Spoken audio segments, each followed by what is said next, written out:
इस वक्त कमाल बहुत परेशान होगा। अगर इसी तरह हमें कुछ हो जाता तो कमाल साहब को तो पहुंचने में पूरी उम्र लग जाती। उनका तो जहाज खराब होकर वहां जमीन पर ही खड़ा रहता। बस कर दो कादिर यार, ये बातें अपने जहन से निकाल दो। क्या तुम नहीं जानते कि वो किस हालत में है? हर वक्त क्यों बुरा सोचते रहते हो तुम? यकीनन मेरी बहन, इसमें उसका क्या कसूर है? किस्मत तो कमाल साहब की ही खराब है। भुगतना मुराद को पड़ा। क्या ये मेरा कसूर है? हाँ, या तुम्हारा कसूर है? हमें फिक्र करने की जरूरत नहीं है। तुम अपने इस फैसले पे पछताओगे, जल्द अंदाजा हो जाएगा।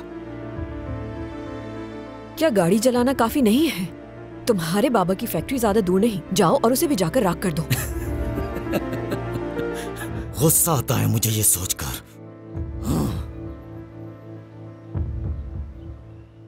नरगिस, एक दफा अहमद को कॉल कर लो तुम, पता तो चले कि वो बच्चा जिंदा है या नहीं। इसे देखो, कुछ भी कह देता है, हद होती है।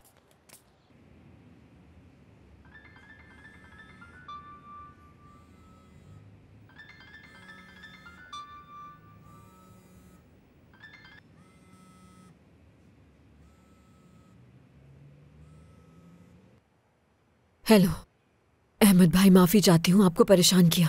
अरे नहीं, कोई ऐसी बात नहीं, कहिए क्या बात है। मुराद अब कैसा है? हम बहुत परेशान हैं। कमाल अचानक ही यहाँ से चला गया और उससे कोई राब्ता नहीं हो पा रहा। टीवी पर वो न्यूज़ देखी तो मैंने। अरे आप परेशान मत होइए, इंशाल्लाह वो ठीक हो जाएगा। उसकी तबीयत कैसी है? डॉक्टरों के मुताबिक उसकी कंडीशन कुछ ठीक नहीं है। कमाल अभी डॉक्टर्स की टीम के साथ मीटिंग में है। अल्लाह रहम करे। कमाल से? हाँ, मैं उसे बता दूंगा कि तुमने फोन किया था। हमारी दुआएं आप सबके साथ हैं। दोबारा कॉल करूंगी मैं। ठीक है, खुदा हाफिज।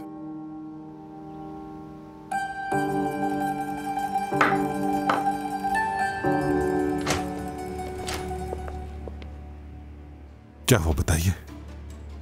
सच ये है कि आप दोनों के गुर्दे मैच नहीं हुए उससे। क्यों मैच नहीं हुआ? हम उसके वालिदैन हैं। जरूर कोई गलती हुई होगी, आप जाके दोबारा चेक करें। नताशा, अगर आप क्वालिटी एंटरटेनमेंट YouTube पे देखना चाहते हैं तो यू मस्ट सब्सक्राइब टू आन टीवीज़ YouTube चैनल। आन, a very happy first anniversary.